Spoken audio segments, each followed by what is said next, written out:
Welcome. You're listening to the University of Akron Marketing Podcast, sponsored by S3 Technologies.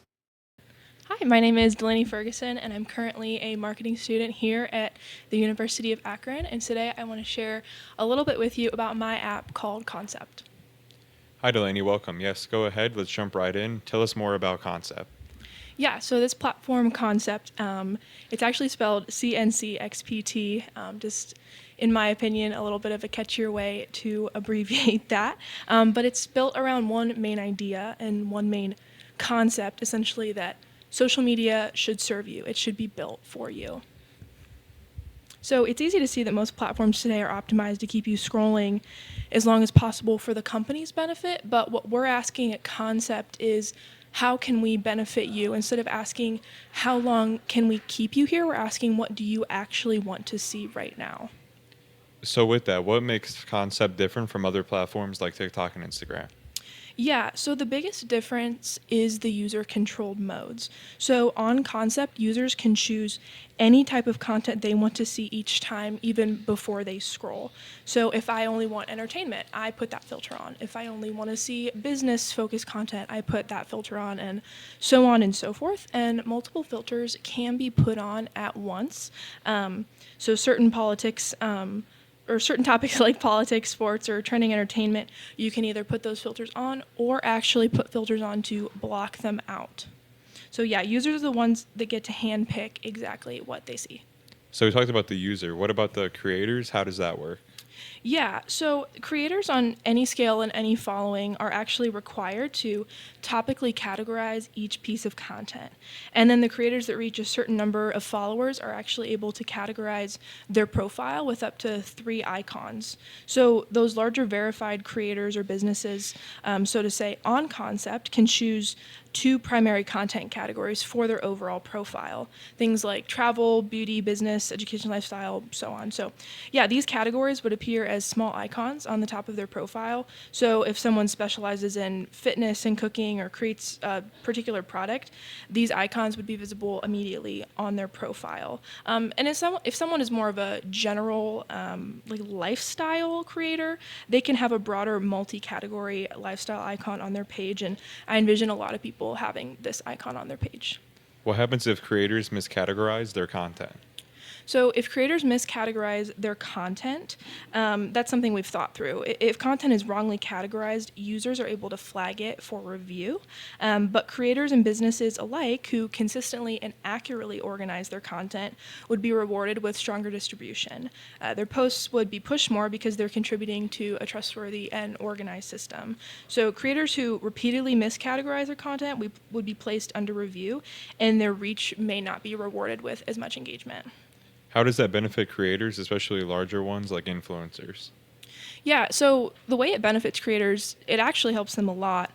For beauty influencers, fitness creators, and so on and so forth, it makes their content far more findable. If a user switches into beauty mode and those filters I mentioned earlier, they're immediately seeing creators who specialize only in beauty, and that's a powerful tool for niche influencers that no other platform really has right now. So it also helps with that and with brand partnerships. If a brand is looking for fitness-focused creators, they're able to easily identify those creators based on their profiles and their categorized content history. And so, yeah, it just encourages creators to define their niche clearly, which strengthens their personal brand. You also built in expiration settings. Why would this be beneficial? So the expiration settings would be beneficial potentially.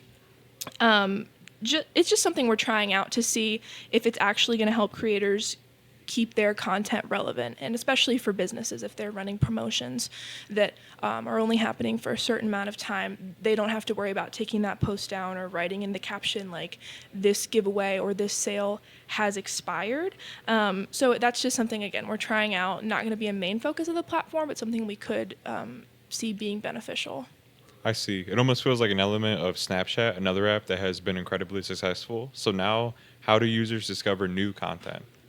Yeah, so users discover new content similar to how other apps have their explore page, their For You page. Ours would be called Discover, kind of spelled DSCXVER, a play on of the app's name and how it's spelled, Concept. So on this Discover page, this is really where those filters come in. Unfiltered, yes, it's just like any other app's Explore page, but again, like I've discussed, the appeal of the whole app is putting control back in the user's hands. So once they are on that Discover page, they're able to filter whatever it is they do want to see or don't want to see. Users can curate permanent videos into theme playlists. So back into those expiration settings, you can also just make a video permanent on someone's page. They can make those into playlists, making it easier for followers to explore specific topics within their content, especially for those broader lifestyle influencers. Where do you see Concept going long term and short term? So short term, where I see Concept going is that it would just attract a digitally self-aware group of users and niche creators who value clarity and, again, control. And then long term, I believe that it can feed that control. Creator accountability and categorized distribution could influence the broader industry. So it's all just about redefining what users expect from their social media platforms. Why would someone join another social media platform, and who do you envision your target audience being? I think someone would want to join Concept because, again, it's all about putting control back into the user's hands. We see Concept being ideal for younger kids and for parents who just want to be mindful of what their kids are seeing. So those filters can be locked and unlocked with a password. So parents can let their kids or whoever scroll with peace of mind, knowing that they're only getting lighthearted content or educational content or whatever it is they want to see.